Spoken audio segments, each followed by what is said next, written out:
আসসালামু আলাইকুম রহমতুল্লাহি ওয়া বারাকাতুহু নাহমাদুল্লাহাল আযীম ওয়া নুসাল্লি ওয়া নুসাল্লিমু আলা রাসূলিহিল কারীম আম্মা বা'দ।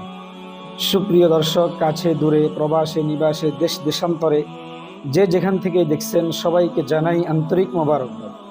সুপ্রিয় দর্শক, আজ আমরা আলোচনা করব, আমরা প্রতিটি মুসলমান প্রতিদিন প্রতিনিয়ত রব্বে কারীমের কাছে ক্ষমা প্রার্থনা করি, ক্ষমা চাই, মাফ চাই এবং পিছনের জিন্দিগির সমস্ত গুনাহের জন্য আল্লাহর কাছে আমরা ক্ষমা প্রার্থনা করি মুনাজাতের মধ্যে।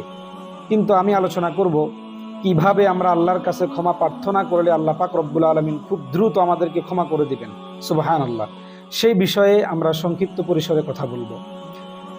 হযরত আব্দুল্লাহ ইবনে মাসউদ রাদিয়াল্লাহু তাআলা আনহু থেকে এই রিওয়ায়াত বর্ণিত এবং বিশ্ববিখ্যাত মুহাদ্দিস ইমাম আবু বকর ইবনে আবি শাইবা রাহমাতুল্লাহি আলাইহি তার জগদ্বিখ্যাত কিতাব, বিশ্ববিখ্যাত কিতাব আল মুসান্নাফ ইবনে আবি শাইবা অর্থাৎ মুসান্নাফ ইবনে আবি শাইবা নামক কিতাবের 7 নম্বর খণ্ডে কিতাবুদ দুআ এর মধ্যে তিনি এই রিওয়ায়াত উল্লেখ করেছেন হযরতে আব্দুল্লাহ ইবনে মাসউদ রাদিয়াল্লাহু তাআলা আনহু থেকে বর্ণিত। তিনি বলেন, ইন্না ফি কিতাবিল্লাহি আয়াতাইন মা আযনাবা আবদুন যামবান ফাকারাহুমা সুম্মা ইস্তাগফারাল্লাহ ইল্লা গফারাল্লাহু লাহু। সুবহানাল্লাহ। হযরত আব্দুল্লাহ ইবনে মাসউদ রাদিয়াল্লাহু তাআলা আনহু বলেন, আল্লাহ পাকের কিতাবের মধ্যে তথা কোরআনুল কারীমের মধ্যে, কালামুল্লাহ শরীফের মধ্যে এমন দুটি আয়াতে কারিমা রয়েছে যে দুটি আয়াতে কারিমা একজন বান্দা যখন গুনাহ করবে, গুনাহ করার পরে, এক রাওয়ায়াতে আছে মা আসাবা আবদুন জাম্বা, অন্য রাওয়ায়াতে আছে মা আজনাবা আবদুন জাম্বা, যখন কোনো বান্দা গুনাহ করবে, গুনাহ করার পরে ফাকরাহুমা, এই দুটি আয়াত তেলাওয়াত করবে, সুম্মা ইস্তাগফারাল্লাহ, এই দুটি আয়াত তেলাওয়াত করার পরে, দুটি আয়াত পাঠ করার পরে আল্লাহর কাছে ইস্তিগফার করবে, আল্লাহর কাছে ক্ষমা চাইবে, আল্লাহর কাছে ক্ষমা প্রার্থনা করবে, ইল্লা গফারাল্লাহু লাহু, আল্লাহ পাক রব্বুল আলামিন অবশ্যই সেই বান্দাকে ক্ষমা করে দিবেন। সুবহানাল্লাহ। তাহলে মূল কথা হলো, হযরত আব্দুল্লাহ ইবনে মাসউদ রাদিয়াল্লাহু তাআলা আনহু থেকে বর্ণিত, তিনি বলেন কিতাবুল্লাহর মধ্যে দুটি আয়াত রয়েছে, কোনো গুনাহগার বান্দা গুনাহ করার পর যদি এই দুটি আয়াতে কারিমা তেলাওয়াত করে, এরপরে আল্লাহর কাছে ইস্তিগফার করে, আল্লাহর কাছে ক্ষমা চায়, আল্লাহর কাছে দুই হাত তুলে মুনাজাত করে ক্ষমা প্রার্থনা করে, ইল্লা গফারাল্লাহু লাহু, আল্লাহ পাক রব্বুল আলামিন তাকে ক্ষমা করে দিবেন। এই দুটি আয়াত কি? এক নম্বর আয়াত হলো সূরাতু আলে ইমরানের 135 নম্বর আয়াত, ওয়াল্লাযীনা ইযা ফাআলু ফাহিশাতান আও যালামু আনফুসাহুম যাকারুল্লাহা ফাস্তাগফারু লিযুনুবিহিম ওয়া মান ইয়াগফিরুয যুনুবা ইল্লাল্লাহ ওয়া লাম ইউসিররু আলা মা ফাআলু ওয়া হুম ইয়ালামুন। এটা হলো সূরা আলে ইমরানের 135 নম্বর আয়াত। 2 নম্বর আয়াত হলো সূরাতুন নিসায়ের 110 নম্বর আয়াত, ওয়া মান ইয়া'মাল সুআন আও ইয়াযলিম নাফসাহু সুম্মা ইস্তাগফিরিল্লাহা ইয়াজিদিল্লাহা গফুরার রহিমা।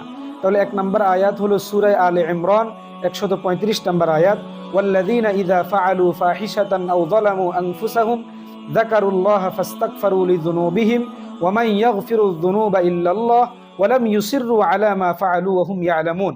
2 নম্বর আয়াত হলো সূরাতুন নিসায়ের 110 নম্বর আয়াত, ওয়া মান ইয়া'মাল সুআন আও ইয়াযলিম নাফসাহু সুম্মা ইস্তাগফিরিল্লাহা ইয়াজিদিল্লাহা গফুরার রহিমা। এই দুটি আয়াত, কোনো বান্দা যদি গুনাহ করার পরে এই দুটি আয়াত একবার পাঠ করে, এরপরে সুম্মা ইস্তাগফারাল্লাহ, এরপরে আল্লাহর কাছে ইস্তিগফার করে, আল্লাহর কাছে ক্ষমা চায়, ইল্লা গফারাল্লাহু লাহু, আল্লাহ পাক রব্বুল আলামিন তার জীবনের সমস্ত গুনাহ ক্ষমা করে দিবেন। সুবহানাল্লাহি ওয়া বিহামদিহি সুবহানাল্লাহিল আযীম। তাই আমরা আমাদের জীবনে অনেক গুনাহ, পাহাড় পরিমাণ গুনাহ, সাগর পরিমাণ গুনাহ, বালুকা রাশি পরিমাণ গুনাহ। এই জন্য আমরা প্রতিদিন যেহেতু আল্লাহর কাছে একবার মুনাজাত তুলি, প্রতিদিন আল্লাহর কাছে 2 বার মুনাজাত তুলি, আল্লাহর কাছে হাত তুলে আমরা ক্ষমা চাই, ক্ষমা প্রার্থনা করি, তো আমরা আল্লাহর কাছে ইস্তিগফার করার আগে, ক্ষমা প্রার্থনা করার আগে কমপক্ষে আমরা এই দুটি আয়াত একবার পাঠ করব, এরপর আমরা আল্লাহর কাছে ক্ষমা চাইব। রব্বানা ইগফির লানা যুনুবানা ওয়া ইসরাফানা ফি আমরিনা ওয়া সাব্বিত আকদামানা ওয়ানসুরনা আলাল কওমিল কাফিরিন। এমনি ভাবে আল্লাহর কাছে ক্ষমা চাওয়ার জন্য যত ধরনের দোয়া থাকতে পারে, চাই সেটা বাংলাতে হোক, চাই সেটা আরবিতে হোক, চাই সেটা ইংলিশে হোক, যে যেই ভাষায় আল্লাহর কাছে দোয়া করতে পারে, সেই ভাষায় দোয়া করার আগে যদি আমরা কমপক্ষে একবার এই দুটি আয়াত পাঠ করি, তাহলে ইনশাআল্লাহ আল্লাহ পাক রব্বুল আলামিন আমাদেরকে সাথে সাথে আমাদের জীবনের সমস্ত গুনাহ ক্ষমা করে দিবেন। আল্লাহ পাক রব্বুল আলামিন আমাদেরকে এই দুটি আয়াত ভালো করে মুখস্থ করে প্রতিদিন প্রতিনিয়ত দৈনন্দিন আল্লাহর কাছে ক্ষমা চাওয়ার আগে একবার করে পাঠ করে এরপর আল্লাহর কাছে আমরা যেন ক্ষমা প্রার্থনা করতে পারি। আল্লাহ পাক যেন আমাদেরকে সেই তৌফিক দান করেন। আল্লাহ পাক কবুল করেন। আমিন। আসসালামু আলাইকুম রহমতুল্লাহি ওয়া বারাকাতুহু।